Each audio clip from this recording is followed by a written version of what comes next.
are the voice of trucking. Welcome to Key Up New York, the Trucking Association of New York's podcast. My name is Kendra. I'm president with the Trucking Association, and today I am joined by Trent Griffin-Braaf.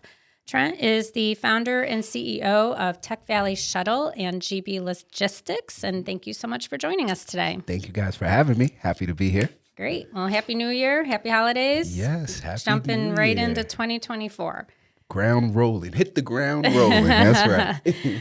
So before we get started, and we always like to start out just with an icebreaker question. Gotcha. So we're going to do this before we even talk about what we're talking about today. Love it. So if you had a time machine, would you go back in time or into the future, and why? Well, if I had a time machine, I'm going back to the future because I know what's coming ahead, and I'm investing in some stuff that would set me and my family up for generations to come. So I don't know how far back. I wouldn't go too far back. Maybe back to like the 2000, the Y2K era, and make some really solid investments based upon what I know today.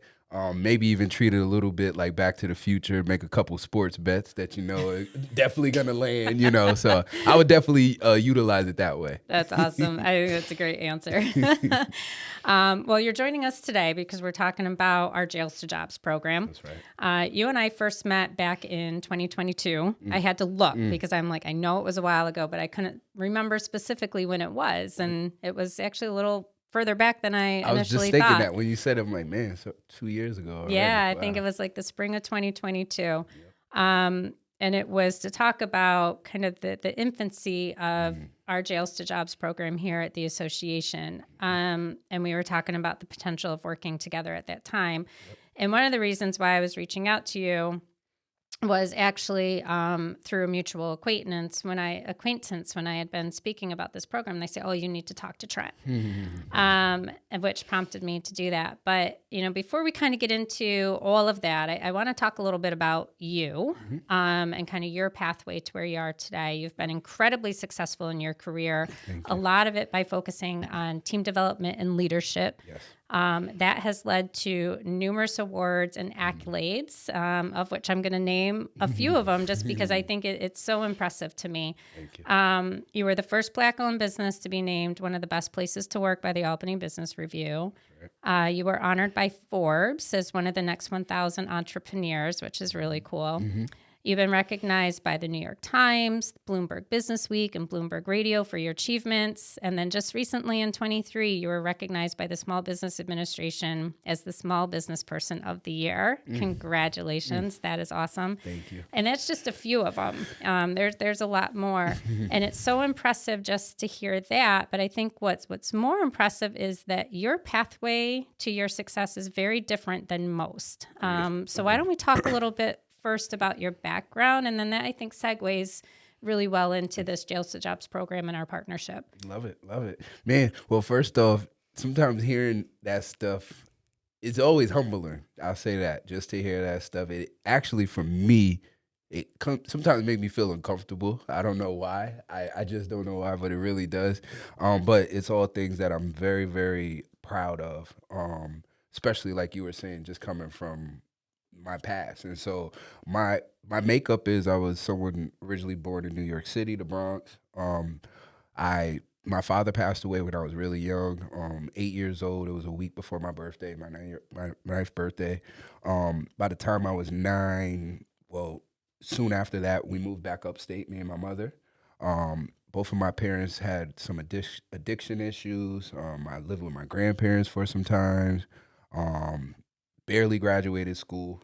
Basketball is honestly what got me through all of those rough periods. And still to this day, basketball is a passion of mine. And if you ask my kids, they'll say, if you ask them what's daddy watching, I guarantee you they're gonna say if it's not basketball, he's not watching TV. So still a passion. So who's your team? So I don't have a team. I'm like the new age guys who just kind of skip around. I follow players more than teams. And I guess my age, seeing LeBron's whole career in real time. I'm definitely a LeBron guy, but I do like the new guys. I like John Moran. I think he's amazing to watch. He's a lot of fun. Just got to stay out of trouble or he'll be on the jail to jobs part of our campaign if he doesn't get it together. But definitely a lot of young talent. Yeah, absolutely. And so, played a lot of basketball. That's literally what got me through high school. I passed by the skin of my teeth, and it really came down to basketball. Kept me honest during the season, which was just enough to get me by. Went to SUNY Morrisville for a semester. Failed out right away. I had a terrible mindset at a young age. And I think I was also just trying to really find myself. I think there was an emptiness there without my father. And being that at that time, I thought my father was the only kid, and I thought basically the legacy ended when he and my grandmother passed away. And so I think there was a void there, which over the years I've been able to help fill. My wife has done a good job of that, but I think I was really trying to find myself. And in trying to find myself, like most kids, I made some really bad decisions. And I think, that's what led to my incarceration as a teenager. Yep. And I don't think that's unusual, right? Given what we see so often. Agreed. But what I think is unusual is what you did when you came out. And I shouldn't say unusual. I think just maybe not as common, as unfortunately we would like it to be for a number of different issues, which is somewhat what leads to the Jails to Jobs program. So why don't we talk a little bit about that? Like once you were released, kind of what your pathway was to where you are today. So upon release, so now I'm 23. I was given a 12-year prison sentence. Of the 12 years, I was fortunate enough that it was during a time where they were doing drug sentencing reform. And so because of that, I ended up doing about 3.5 years while incarcerated. I was in Green Correctional Facility for a big portion of that, which we'll circle around and it all makes sense. And while I was in Green, though, I actually took college courses at Marist College. And for any listeners out there, in New York State, Marist College is a really good college. And I remember the professor came into the class, and the professor pulled me to the side and was just like, "Hey, Trent, I just want to share with you, you had the highest grades." And I was like, "Oh, that's awesome." And then he was like, No. You had the highest grades. I mean, for anyone incarcerated as well as my students on the campus." Wow. And that was kind of my moment, like you just said, like, wow. And I was like, man, I guess my teachers were right when they said if I applied myself, I was smart, and so from that moment on, it just became a mindset for me that I wanted to just continue to learn as much as I could, be a forever learner. It was also in that moment that I knew, and it's not just this moment, this plays a part of it, but that was a very critical moment. Another very critical moment was me losing my grandmother while I was incarcerated. And so unfortunately, I had to go to her funeral, like chained and shackled, and it was just a terrible experience. But my grandmother, I love my grandmother. Like, she was special. And the last conversation I had with her before she passed, she said, I'm gonna die. She was like, actually, probably tonight. Like, that's how just transparent she was. And she did pass away that night, but she made me promise that I would do something with myself. She told me before we got off the phone how much she believed in me, how much she knew I could turn this around. It was that moment was a very special moment for me. It hurt really bad that I had to show up to her funeral like that, but it was a promise that I made to her and I made to myself in that moment. And you combine that with the college, that moment when it got the aha moment, like all of these things started to happen. And it was just, for me, I said, I just don't want to do this again. That's what I don't want to do. And so those things really led to me to, when I came out, I said, I got to get it together. It's really hard when you come out of prison or jail. For anyone who hasn't ever been there, it's a reset. You literally have to reset your whole life. So it really doesn't matter what you were doing before that. Your world continued. And so here I am 3.5 years later, most of my friends now have gone to college. They moved out of the area, somewhere in their career paths. And I was just like trying to figure it out. And so, me trying to figure it out, I worked temp agency jobs for about a year. My parole officer at the time wouldn't let me drive because of the nature of the crime. And my big break came in the form of a year later. I got offered a part-time job to clean toilets at a Marriott, and I took that little opportunity, understanding that in life opportunities come and go, and sometimes we miss them, and sometimes we don't even identify them as an opportunity.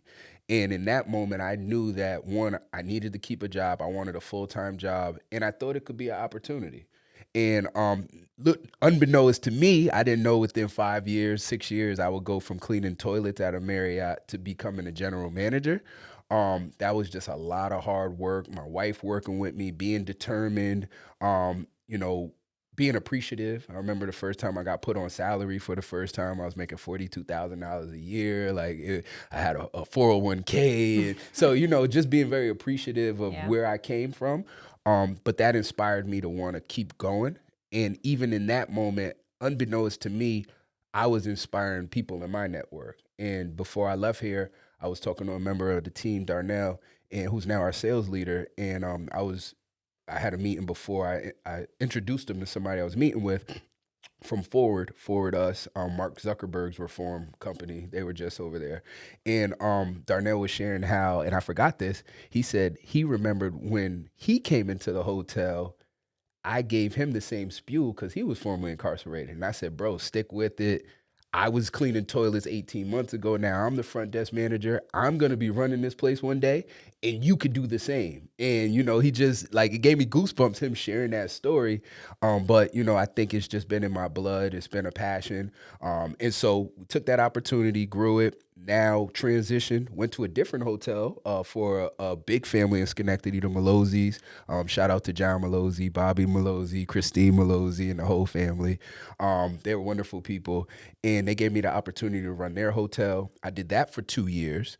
I think I left them in a really good situation. I hope they would agree. And then from there, the opportunity to create Tech Valley Shuttle. It was in the way we being in that network. Christine's husband actually owned the land in which they were going to be building the casino on. So I was just privy to stuff that probably most people might not have been, or they might have, or just weren't connected to individuals. And understanding that, I started to really tune in at we used to have hospitality board meetings with the different hotel leaderships. And I just really started to listen in through Discover Schenectady, how we all complained about transportation, the taxis. This was before rideshare. And so I'm sitting here one day thinking, and I'm just like, man, I really want to do something for myself. I've had a lot of success in building people up. I just need a product or a service that I could offer. And it came in the form of a shuttle service, and 6 hotels, 6 or 8, I can't remember exactly, but I think it was 6 leaders said they would use us in Schenectady. And that's literally all I needed. And I went to work and just started building my business plan. I could tell you what kind of car I wanted. I just visualized everything so clearly. And voila, you fast forward to the accolades that you spoke of earlier. Yeah, it is incredible. And you not only have Tech Valley Shuttle, but also now GB Logistics. So you're on both the transit side of transportation, but also the freight side. Correct. Which is really neat. And GB Logistics came about during the pandemic, actually, when we lost all our business at Tech Valley. Just a quick funny story, because it just shows people how sometimes you could be your own worst enemy. But I would say probably in 2021, no, COVID happened in 2019. So I would say in 2020, they shut everything down. So in 2019, maybe 2018, I received an email from Amazon. We're looking for partners in your area. Would you be interested? And I was like, we're doing really good, but I'm not going to say no. So I apply. But I mean, it was the worst application you can ever imagine, to the point where here I am telling Amazon in the application, Google me, Google Tech Valley Shuttle if you want more information. And so we know that didn't work out well. So then in the midst of COVID, I get an email March. I mean, maybe April when everything had just shut down, and it was, hey, are you, the year or two went by now, and you're eligible to partner with us. Do you have any interest? So this time, I really sat down. I gave that application my all, and lo and behold, I ended up starting a partnership with Amazon, doing some of their last mile deliveries for oversized vehicles. So that's how I got into 16-foot trucks, 26-foot trucks, etc. Yeah. Which I think is it adds to kind of where we're segueing now, because you understand transportation. Great. So where we are today, and I love your story, because one of the pieces that we're going to start to segue into is it's not just about you kind of making the best of the worst situation and really building yourself and becoming successful, but it was also all the people that you brought with you and the folks that you continue to work with and build up using your own experience and helping them. And that's what we're trying to do with the Jails to Jobs program. Yes. So getting back to that, where we're at today is, as I mentioned, in 22, Governor Hochul included the CDL specifically in her Jails to Jobs program initiative, and that is really what launched everything. So we at the organization worked really closely with Department of Corrections to help them with the kind of the cooperation with DMV to make sure that individuals that were going through their CDL program were getting their physicals, they had their permits, they were able to complete the classroom portion of the entry-level driver training program. So as these folks are being released, they were trying to reduce as many, pardon the pun, roadblocks as possible. But one of the things that we figured out pretty early on is we were going to have some challenges. So at TANY, we help with trying to match individuals that are being released from the program with our members for additional training and job opportunities. But we're finding transportation is a huge issue. We're finding working with them to help continue their soft skills training is an issue. And then the other piece is the employers and making sure that they understand that it's unique to hire individuals that have been incarcerated, and there's certain things they need to be aware of. And that's what our partnership is with you, is to bring that stuff to the table. So let me talk a little bit about that and kind of what your experience has been. I think one of the big pieces too that I would like you to touch on is, folks might be a little hesitant to hire somebody that has been incarcerated. But I know even through your personal experience with the individuals that you hire, and even stories we've heard from other organizations and states that have programs similar to this, that they're incredibly successful. Great. Yeah. Great. So, some of the most loyal people you can ever hire or associate yourself with. But I'm sorry. No, that's fine. So let's kind of talk a little bit about that. Just, and we're still struggling a little bit on the transportation side. I think that's a piece that we really need to figure out going forward. But I think those are the things that we didn't know. Correct. We're still learning as we're building the program out. But well, you know what? It's funny you say that, because transportation, if you look at even I was looking at the Capital Region's workforce report last week. I think I was reading it, and 30% of the issues that individuals were surveyed with was transportation as an issue. So it's not just in this industry, and it's honestly some of the biggest reasons Tech Valley Shuttle, we pivoted from being a hotel-based transportation company, and we started to really focus on our Driven to Work or commuter benefit program, which, really became the catalyst of who we are. But it was because every single employer we talked to, they always brought up transportation and daycare. Fortunately, we can't help you with daycare, but we could help you out with transportation. So it's a common thing. And then to your point, I would like to give the governor and her team kudos on rolling out the Jail to Jobs initiative. It's a great initiative. It's a great thought process. Couple things, if she's listening or someone on her team is listening, a couple of suggestions I just would want to throw in. I think for docs, one thing that we can do better as a state is, I know for years they would send people, the average person who's incarcerated tends to get sent over 100 miles away from where the place of crime or incident took place. So that means you have people in Buffalo being shipped past Syracuse, people in New York being shipped past Albany, et cetera, et cetera. And so that being said, there's a lot of opportunities through the jail to jobs where we're focusing on in the capital region. We have certain things coming. When Buffalo has certain things, Syracuse has certain things. One thing I think that as a state we could do a lot better in is getting away from that model of shipping people so far away from from the place of crime and actually get them closer to where they're going to be released, because now we could focus on trainings that will be beneficial for them upon release instead of the person who's focusing on trainings that will be beneficial in the capital region, but they're going back to Brooklyn. So it doesn't help them in any way, Right. shape, or form. Yep. So that would just be a little suggestion out there if you are listening, but I definitely want to give you great kudos, you and your team, on this. And if you are listening, we really appreciate that. True indeed. True indeed. But then also, so the Jail to Jobs initiative, I was intrigued by it, especially once they started, especially with the CDL program, just naturally being in transportation and being someone who's formerly incarcerated. I love the initiative, and I agree with you, all the things you said. The one thing that jumped out to me right away was we're doing trainings for individuals when they're released, which is amazing. But what about the employers, to your point? And so there's always two sides to a coin. And so I go back in the green. That's why I said it would make sense eventually. Now I'm able to go back to green every once a week. I go to green and I host my training, the roadmap to a success curriculum with individuals who are being released within 6 months. I go over everything that prepares someone to be successful in the workplace, with the premise being coming in at an entry-level position and working your way up C-suite, just like I did through that hotel experience. I think it's important that, one, to level set individuals. Like we said, it's a reset when you go in there. So upon release, odds are you have to prove yourself in some way, shape, or form to your employer, if you were going back to school, whatever it may be. But for an employment for the employers, you have to prove your worth and your value. You're not just, odds are you're not going to be released and then be hired as a CEO. Like, Right. It's probably not going to happen.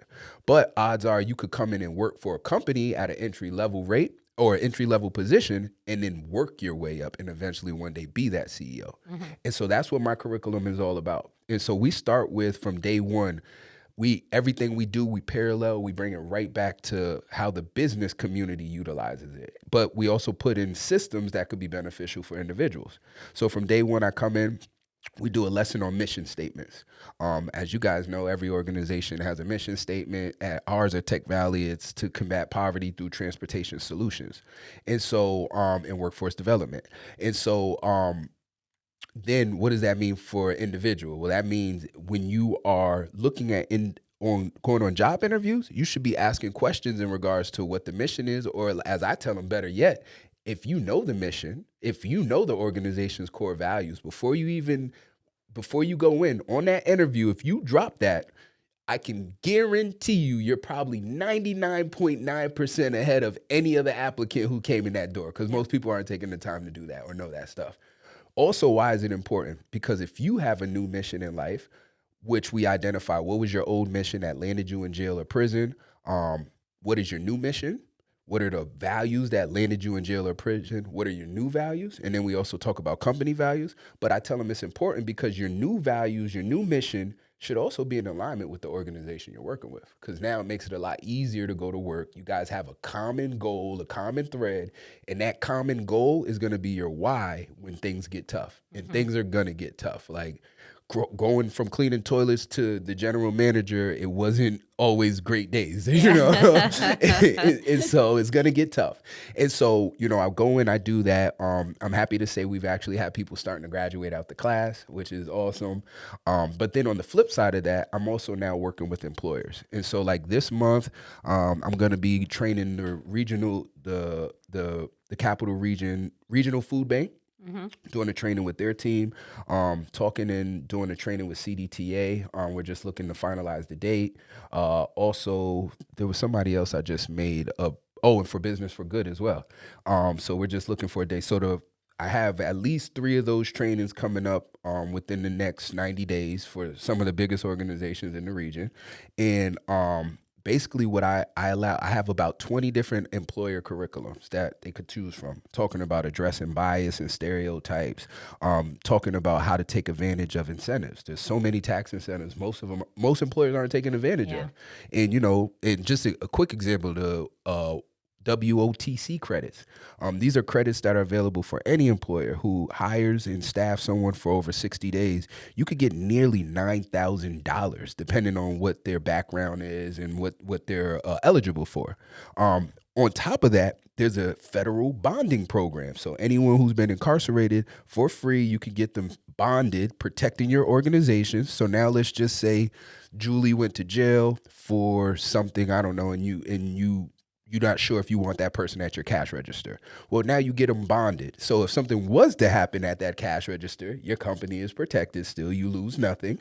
And if the bonding is for 60 days, voila, the magic number for the WOTC credits. So you can bond this person, see how they work. If it's a great fit, you could be eligible for these incentives. Now you just saved your company about $10,000 and you had someone who was actively being a good associate on your team. Yeah. So like little things like that employers should be taking advantage of because they're out there, but a lot of employers don't know how to because it is a tedious process. For the WOTC credits, there's certain things you have to do before you even offer the job to somebody. And so what we come in and, what we'll be doing under the TANY umbrella is showing organizations how to do stuff like that. How do you set up these processes? And then how do you follow up? How do you maximize things? So we're talking about trainings. We're talking about tough conversations, like, really looking ourselves in the mirror and asking, do you think your team knows the difference between a jail or a job? Can they take away the mindset of the biases that they might have seen on TV for years? I grew up watching Cops. That puts a certain projection in people's minds. Yep. And I think TV has gotten a little softer with, the 60 days out or 90 days in and all of these programs. Yeah. But one thing it tells you is, one, as Americans, we're infatuated with jail for some reason, jail and incarceration. But two, it's a weird relationship where it's not a love-love relationship, like a love-hate. We love to see it from afar, but we don't want it near us necessarily. And so really looking to change that perspective and show like there's a lot of people who have come out, they made a bad mistake, but they've changed their life around, and there's a lot of success stories. And I really want to be a part of sharing those success stories, helping other organizations that have those levels of success, because I think what that does, it just helps to inspire the next generation of leaders, and eventually this isn't even a topic anymore. Right. Yeah, absolutely. And I think what you bring to the table is so important because we're trying to give the individuals as many tools as possible. There's 6 facilities across the state now that have the driver simulator in them. But even beyond those facilities, we have Rusty Stetzel, our workforce development coordinator. He's going into facilities that don't have the simulators and talking about opportunities such as warehouse workers or diesel tech. So even beyond driving, we're still trying to work on providing those opportunities. I think on the employer side, one of the things that's really important that you mentioned was the incentives. Agreed. Because particularly on that CDL portion, they're getting the classroom portion while they're incarcerated, but they still need that behind the wheel, and that can cost some money. Yep. So those incentives could help employers cover some of the costs of that big time additional training, which is really important. And then also, we can also help employers find a lot of free resources. So like here in the Capital Region, you have EOC, you have ACAP, you have, even a CDL school, but like ACAP, EOC, these are services that organizations don't have to necessarily pay out of their pocket, and they can still skill their team up. And so to your point, the biggest thing that I think I've done has been skilling my team up. Like that's literally has been the biggest thing. We're literally skilling our team up, and in doing so, Tech Valley Shuttle isn't. We don't got the biggest budget in the world to do this kind of stuff. So we learned how to form community relationships, and it's important that other employers know how to do the same and are actually actively doing it. You might know how to do it, but you might need to know how to uncover some of these resources so you can find success. But I think it starts with one, we don't know what we don't know a lot of times. Right. And so I think the more we're out there telling, showing, and letting people know, making them aware of this stuff, then maybe they start to get more inquisitive and start to ask why or how. And then that's where we come in and able to help them out. Yeah, it has, since we started this program, it's been an eye-opener. I had no idea how many challenges, these individuals. And when you see that, it's not surprising to find out why they're landing back in prison, Agreed. because Agreed. you're just not giving them the support they need when they come out. So we're really hopeful with this program, with the partnership with you, your resources, that, we can provide these opportunities and keep them from feeling like that's their only option. I agree. And even a couple other things just to add in, you mentioned, one thing I like to tell all the listeners, if you've never, if you don't have any success stories in your organization of like these kind of redemption stories, maybe you should start to question and ask why. Maybe we need to diversify a little bit more. Two, or maybe you guys do a great job and it's just not something that's talked about, because I do get employers who say, well, how will my other members of the team feel knowing that we're bringing individuals in? And at the same, usually I say, well, they don't have to know. Like, it's not like someone has to walk around with, I just got out of jail pass, Right. Right. but if your organization, like at Tech Valley, we're very transparent. That's one thing I'll say. And we embrace